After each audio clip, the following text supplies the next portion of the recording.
আসসালামাইকুম। আজকে আমার ভেড়াদের ঘরটা দেখাবো আর কি। ভেড়ার ঘরের তো কীরকম কী ত্রুটি ছিল, যেহেতু আমার ফার্স্ট টাইম, আর হচ্ছে আমার খরচ কত গেছে, আর আপনার একটা ওভারভিউ পেয়ে যাবেন ঘরটা কীরকম। তো প্রথমেই যে এই যে খাটটা, এই যে এটা আসলে আমি কাঠের চৌকি বানাইছি, প্লাস্টিক দিয়ে বেশি খরচ বানাইনি, কারণ হচ্ছে যে আমার এখানে এটা পাইলট প্রজেক্টের মতো। আমি 20টা দিয়ে শুরু করছি। পাইলট প্রজেক্ট হিসেবে আপনি 15-20টা দিয়ে শুরু করবেন। 15-20টা দিয়ে শুরু করলে আপনার একটা আইডিয়া পেয়ে যাবেন। পরে ঘরটা মানে মেডিসিন যাতে সাশ্রয়ী হয়। তো আমার এখানে আমি ঘরটা চারপাশ দিয়ে খোলা রাখছি। এই পাশে একটু ইয়া দিয়ে রাখছি, এই পাশটা বাইরের পাশ তো এটা এখানে নেট দেওয়া আছে, প্লাস্টিকের নেট। এখানে আপনার খাবারের পাত্রের জন্য এটা দেওয়া আছে, কাঠের একটা এটা বাড়িতে আমার খরচ হয়েছিল 800 টাকা। হ্যাঁ, প্লাস্টিকের চেয়ে কাঠের খাবারে দিলে সুবিধা হয় যে কাঠের এই জিনিসগুলোতে ফাঙ্গাস পড়ে না। আর পাত্রটা একটু ভেতরে রাখা, কারণ বাইরে বৃষ্টিতে হচ্ছে যে এগুলো ভিজে গেলে কাঠটা সমস্যা হবে। কদম কাঠের বানানো এটা।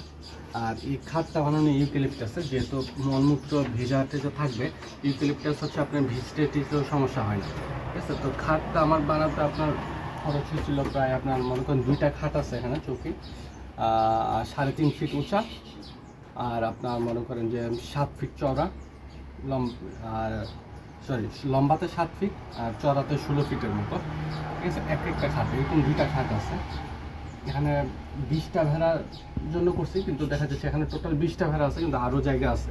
বাচ্চা কাচ্চা হইলে আমি একটা বাচ্চার জন্য একটা আলাদা প্যান করে দিলাম। হ্যাঁ, আর হচ্ছে আপনার নিচে যেহেতু একটু ফাঁকা বেশি দিয়ে ফেলছি, হ্যাঁ, তো ভেড়ার পা মাঝে মধ্যে আটকায় যেত। দেশি ভেড়ার পা আটকায় যেত, গারলের পা খুব একটা আটকায় না, দেশি ভেড়ার পা আটকায় যায়।